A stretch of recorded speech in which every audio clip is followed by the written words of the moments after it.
बात करेंगे Amy Organics के आने वाले आईपीओ के बारे में। हम आपको डिटेल में बताएंगे कि ये जो आईपीओ आ रहा है इसमें कंपनी इस पैसे के साथ क्या करने वाली है, उसके क्या इरादे हैं। साथ में हम कंपनी की डिटेल्स को कवर करेंगे, हम इंडस्ट्री के बारे में डिस्कस करेंगे, इंडस्ट्री के ट्रेंड्स को डिस्कस करेंगे और हम ये भी कवर करेंगे कि इस कंपनी के आईपीओ में इन्वेस्ट करने के प्रोज एंड कॉन्स क्या हैं। तो चलिए शुरू करते हैं आज का आईपीओ अलर्ट।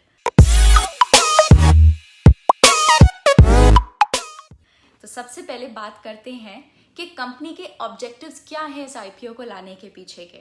तो कंपनी इस पैसे को अपनी कुछ फाइनेंशियल फैसिलिटीज के रीपेमेंट, प्रीपेमेंट के लिए इस्तेमाल करेगी और साथ में वर्किंग कैपिटल के रिक्वायरमेंट को फंड करने के लिए और बाकी कुछ इसके जनरल कॉर्पोरेट पर्पसेस हैं जिसके लिए इस पैसे को इस्तेमाल किया जाएगा।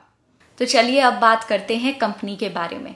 कंपनी 2004 में इनकॉर्पोरेट हुई थी और ये इंडिया की one of the leading companies है स्पेशलिटी केमिकल्स की।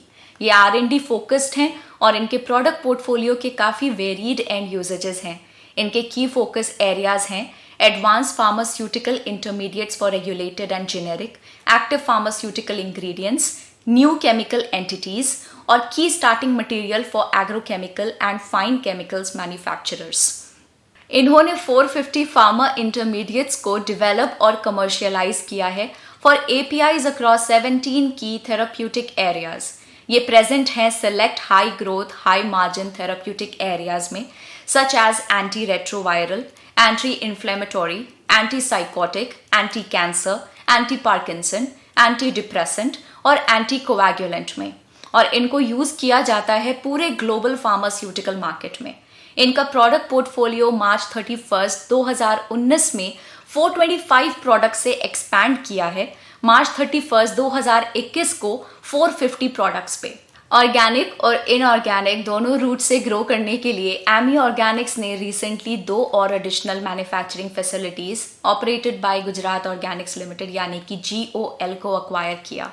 इससे प्रिजर्वेटिव्स और अदर स्पेशलिटी केमिकल्स इनकी एग्जिस्टिंग प्रोडक्ट पोर्टफोलियो में जुड़ गए हैं जो कि अच्छा खासा ग्लोबल मार्केट शेयर होल्ड करते हैं, जिनका इस्तेमाल कॉस्मेटिक्स, डाइज, पॉलीमर्स और एग्रोकेमिकल इंडस्ट्रीज में होता है। फाइनेंशियल ईयर 21-20 और 19 में इनका रेवेन्यू एक्सपोर्ट से 51.57%, 45.89% और 49.61% रिस्पेक्टिवली हुआ इनके टोटल रेवेन्यू फ्रॉम ऑपरेशंस का। इनके एक्सपोर्ट्स ग्रो करे हैं at a CAGR of 21.84% between financial year 19 and financial year 21। इनके प्रोडक्ट्स 150 कस्टमर्स, जिनमें इंटरनेशनल कस्टमर्स भी शामिल हैं, उनको सप्लाई करे जाते हैं। इनके कस्टमर्स इंडिया और 25 और कंट्रीज में फैले हुए हैं और इसके डिस्ट्रीब्यूशन के लिए डिस्ट्रीब्यूटरशिप नेटवर्क को यूज किया जाता है। इनके पास 3 मैन्युफैक्चरिंग यूनिट्स हैं। GIDC सचिन गुजरात में, जो कि स्प्रेड है on an aggregate land area of 8,250 square metres with an installed capacity of 2,460 MTPA।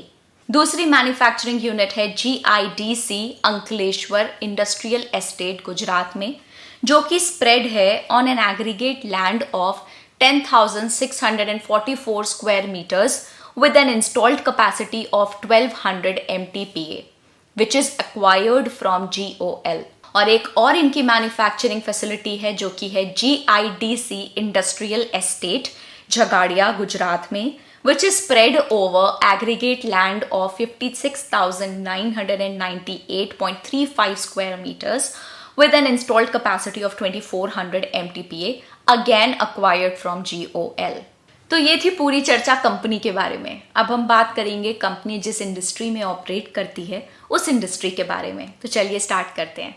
2019 में ग्लोबल केमिकल्स मार्केट की वैल्यू लगभग 4,738 बिलियन अमेरिकन डॉलर्स थी, जिसमें China major market share hold करता था at 40%, followed by European Union at 14% और फिर US 13%। Global chemicals market में इंडिया का मार्केट शेयर लगभग 3.5% का है। The global chemicals market is expected to grow at 6.2% of CAGR, जो कि 2025 तक 6,785 बिलियन डॉलर्स तक पहुंच जाएगा। गोइंग फॉरवर्ड एशिया पैसिफिक भी एंटिसिपेटेड है कि ग्रो करेगा at the fastest rate of 7 to 8% forecast period के दौरान, दैट इज 2019 से 2025 के बीच। स्पेशलिटी केमिकल्स लो वॉल्यूम और हाई वैल्यू प्रोडक्ट्स होते हैं जो कि अपनी क्वालिटी और यूटिलिटी के बेसिस पे बिकते हैं रादर देन कॉम्पोजिशन। इस वजह से ये प्राइमरीली एडिटिव्स की तरह यूज होते हैं या फिर किसी एंड प्रोडक्ट को एक स्पेसिफिक एट्रीब्यूट देने के लिए। इंडिया और चाइना में रैपिड इंडस्ट्रियलाइजेशन से एक्सपेक्टेड है कि ये स्पेशलिटी केमिकल्स की डिमांड को बढ़ावा देगा। एपीएसी पूरे वर्ल्ड के मार्केट को डोमिनेट करता है, जिसमें इसका शेयर 42% का था 2019 में। ह्यूज कस्टमर बेस की वजह से there is a high demand for speciality chemicals, increasing industrial production and robust growth of the construction sector in the reason.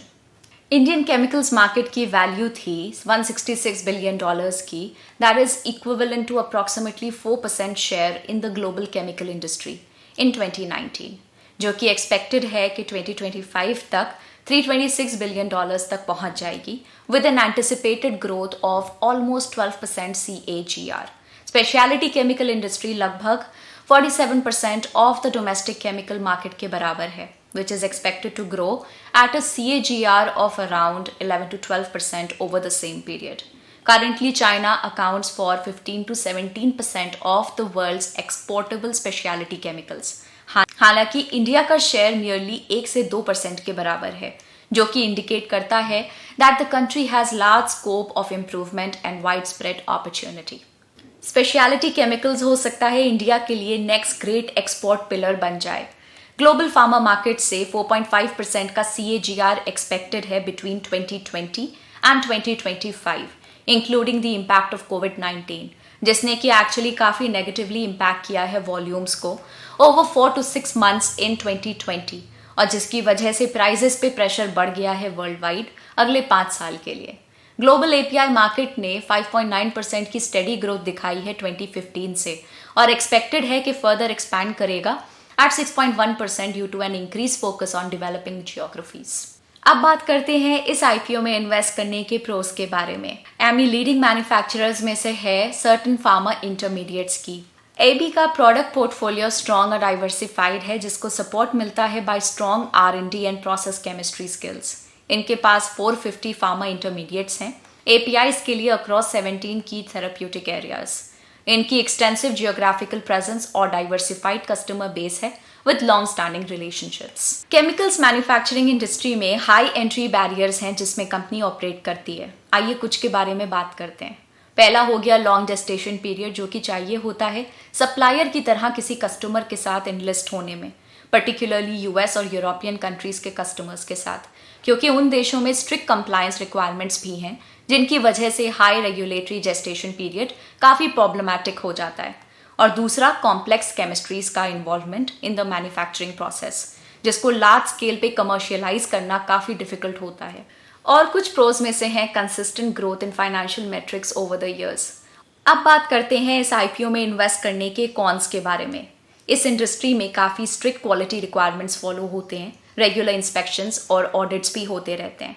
कोई मैन्युफैक्चरिंग या क्वालिटी कंट्रोल प्रॉब्लम इनके लिए ट्रबल क्रिएट कर सकता है in shape of regulatory action, damage of reputation, जिससे कि इनके बिजनेस पे काफ़ी एडवर्स इफेक्ट हो सकता है। They are subject to increasingly stringent environmental, health and safety laws, regulations and standards. Health, safety, labour and environmental laws के साथ नॉन कंप्लायंस भी बिजनेस को एडवर्सली अफेक्ट कर सकता है।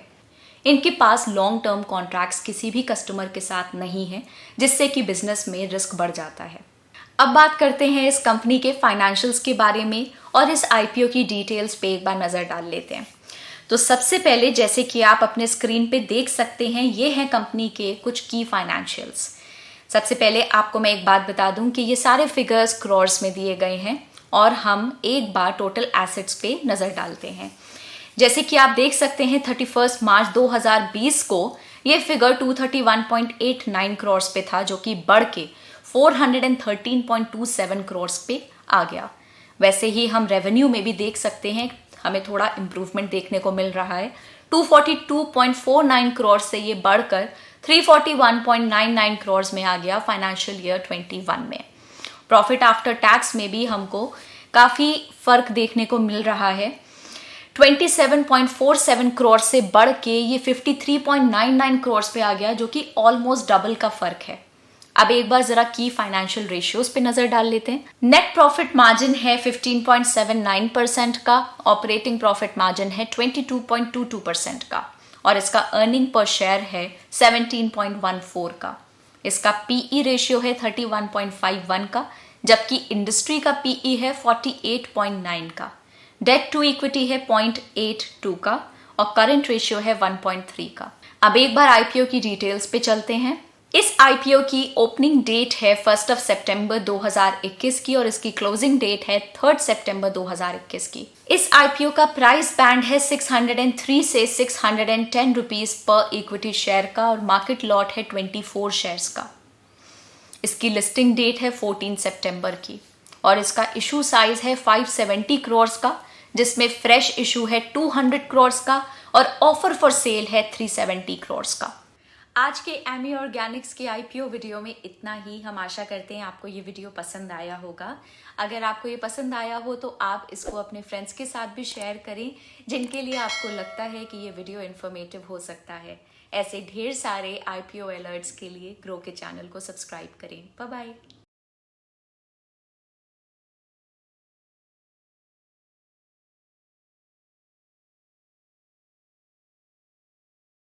Investment in securities market are subject to market risks. Read all the related documents carefully before investing. Please read the risk disclosure documents carefully before investing in equity shares, derivatives, mutual fund, and or other instruments traded on the stock exchanges.